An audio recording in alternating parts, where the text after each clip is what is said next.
Ну что ж, вот так вот приблизительно выглядит заготовка под таежный костер.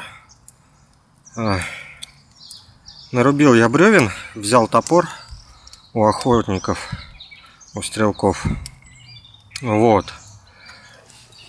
Сейчас покажу, как устроен костер таежный.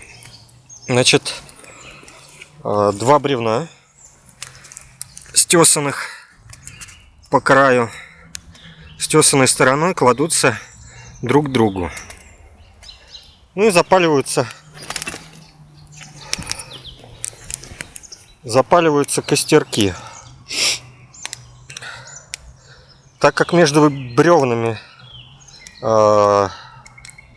есть щель, вот, и под бревнами сделал небольшое углубление для того, чтобы воздух проникал, создается очень большая тяга. То есть, видите, огонь горит просто такой неимоверный, прям хороший.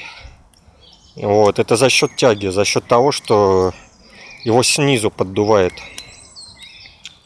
Вот сейчас вот эти вот палочки, все веточки прогорят, и сверху я положу еще одно бревно. Вот.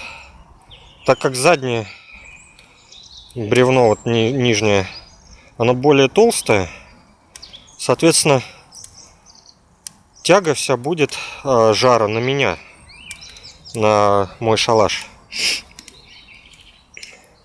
Вот с таким костром можно как бы всю ночь проспать, не беспокоясь потерять огонь.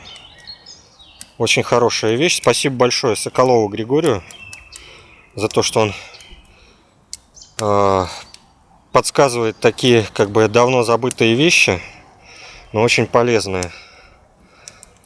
Вот. Тем, кто не смотрел видеоролики Соколова Григория, я советую посмотреть. Очень много полезных и действительно интересных вещей он рассказывает, которые вам пригодятся как бы в дикой природе. Ну вот, в принципе, все. На улице темно. Вот.